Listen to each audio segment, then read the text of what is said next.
Snow White and the Seven Dwarfs story. In the midst of winter, when snowflakes were descending from the clouds like feathers, a queen sat by her palace window. The frame of the window was black like ebony, and she was sewing shirts for her husband while gazing at the snow. While doing so, she accidentally pricked her finger and 3 drops of blood fell on the white snow.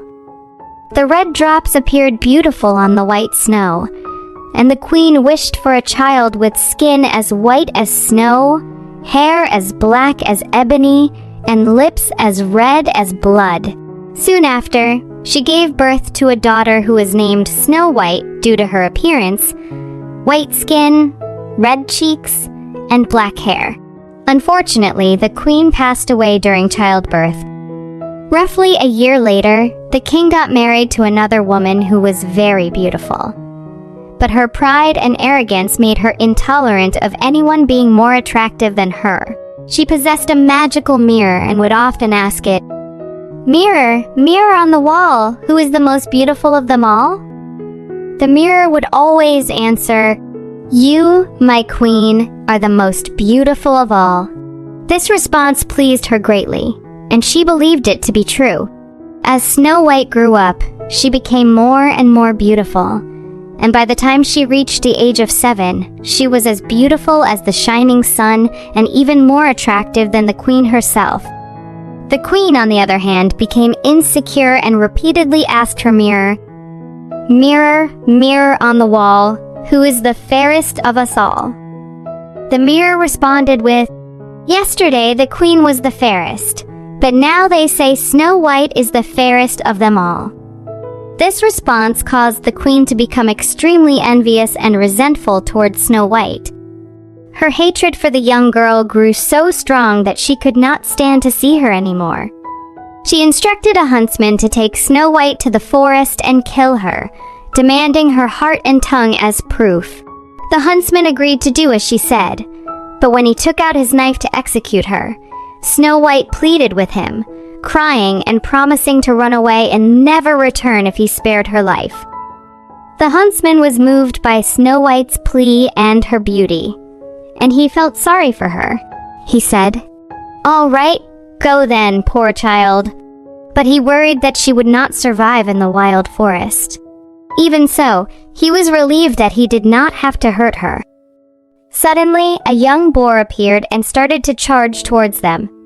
The huntsman quickly killed the boar and took its heart and tongue as proof of Snow White's death. He brought them to the queen to show that he had completed the task she had given him. Snow White was now alone and without a mother. She was overwhelmed with sadness and confusion, not knowing which direction to take. She ran until she could no longer move her feet, and as it was getting dark, she stumbled upon a small, elegant cottage.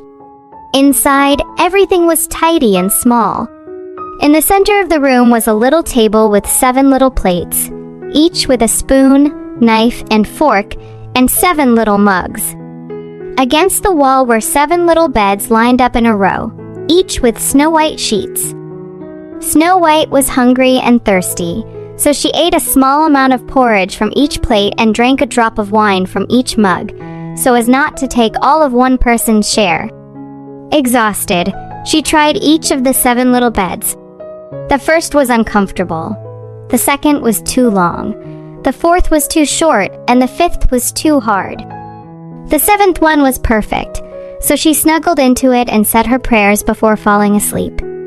As darkness fell, the owners of the cottage came home. They were 7 dwarfs who worked in the mountains searching for gold and silver. They lit 7 little lamps and noticed that someone had been in their home as things were not in the same order as they had left them. The first dwarf asked who had been sitting on his chair. The second asked who had been eating from his plate, and the third asked who had been nibbling at his bread. The fourth asked who had been eating his porridge. The fifth questioned who had been meddling with his fork, while the 6th complained about someone cutting with his knife. The 7th dwarf asked who had been drinking out of his mug. The first dwarf then noticed that someone had been lying on his bed as the sheets were messed up. The other dwarfs checked their beds and found that someone had been lying in each of them too. The seventh dwarf ran up to his bed and found Snow White sleeping in it. He called the other dwarves, who were amazed and held up their lamps to see the little girl. The dwarves were amazed by Snow White's beauty and did not want to disturb her sleep. The dwarf whose bed she was sleeping in shared his bed with each of his companions for an hour each throughout the night. The next morning, Snow White woke up and was frightened to see the 7 dwarves. However, they were friendly and asked her name and why she had come to their cottage. Snow White told them about how her stepmother wanted to kill her, but she had escaped and wandered around until she found their home. The dwarves then asked if she would stay with them and take care of their household tasks, such as cooking, cleaning, and sewing. They promised to provide for her and keep her safe from harm. Snow White agreed to their proposal and stayed with them. During the day, while the dwarves worked in the mountains, Snow White was left alone, and they warned her to be careful of her stepmother, who might try to find her and harm her. They instructed her not to let anyone into the cottage. The queen thought that she had consumed Snow White's heart and tongue, and as a result, she considered herself the most beautiful woman in the world. One day, she stood in front of her mirror and asked, "Mirror, mirror on the wall, who is the fairest of us all?" The mirror responded, "The queen was the fairest yesterday. Snow White is fairest now," they say. The dwarfs protect her from thy sway amid the forest, far away. Upon hearing that Snow White was still alive, the queen became furious, and her blood rushed to her heart.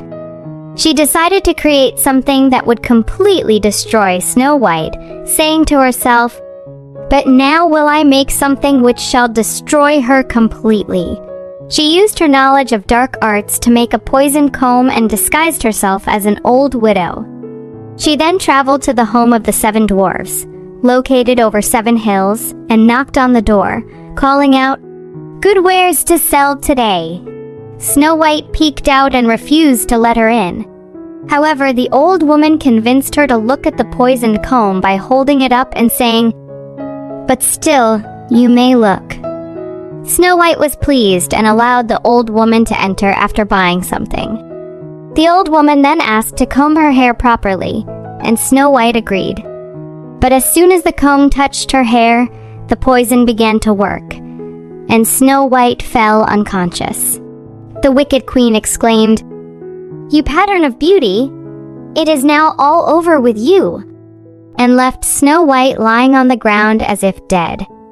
Fortunately, the 7 dwarves returned in the evening and suspected the queen when they saw Snow White unconscious with a poisoned comb. They removed the comb, and Snow White soon revived and told them what had happened. They warned her again and told her not to open the door to anyone. Meanwhile, the queen went home and consulted her mirror, receiving the same answer as before, which made her furious. She swore to kill Snow White, even if it cost her own life. She then made a poisoned apple, disguised herself as a peasant's wife, and traveled to the 7 dwarves' house. Snow White refused to let her in, but the old woman insisted and offered her an apple. Snow White refused to take the apple, but the old woman insisted and offered to cut it in half, with Snow White eating the red cheeks and the old woman eating the core, which was the only part that was poisoned. Snow White wanted the beautiful apple so much that she couldn't resist and took the poison part. Immediately after eating it, she fell down dead on the ground. The queen looked at her with glittering eyes and laughed bitterly, saying, "White as snow, red as blood, black as ebony. This time the dwarves cannot reawaken you." When the queen returned home and asked her mirror, "Mirror, mirror on the wall, who is the fairest of us all?" And the mirror responded, "The queen is fairest of the day." So her envious heart was at peace. When the dwarves returned home, they found Snow White lying on the ground, and she appeared to be dead. They tried to find anything poisonous, unlaced her, uncombed her hair, and washed her with water and wine, but nothing worked. They placed her on a bier, and all 7 of them wept for 3 days without stopping. They decided to bury her, but she still looked lifelike, and her red cheeks had not faded. They didn't want to bury her in the ground, so they had a glass case made for her. They wrote her name with golden letters on the glass, stating that she was a king's daughter. They placed the glass case on a rock ledge and always had one of them watching over it. Even the birds mourned the loss of Snow White. An owl, a raven, and a dove all came to express their sorrow. Snow White remained peacefully in her glass case for a long time, looking as if she were only sleeping, still white as snow, red as blood, and black-haired as ebony. One day, a king's son was traveling in the forest and came across the dwarf's house. He saw the glass case with the beautiful maiden inside and read the golden inscription. He asked the dwarves to sell it to him, but they refused.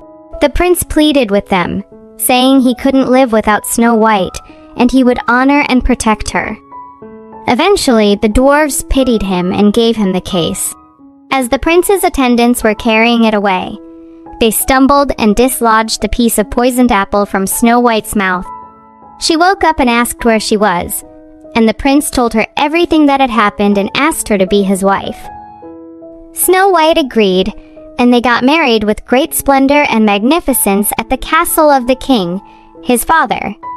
Snow White's stepmother received an invitation to the wedding, and when she was dressed up, she went in front of her mirror and asked, "Mirror, mirror on the wall, who is the fairest of us all?" The mirror replied, "The queen was fairest yesterday. The prince's bride is now," they say. The queen was furious and mortified by these words and didn't know what to do with herself. At first, she decided not to attend the wedding, but her desire to see the princess was too strong. When she saw the bride, she realized that it was Snow White and was so shocked and enraged that she ran out of the castle and was never seen again.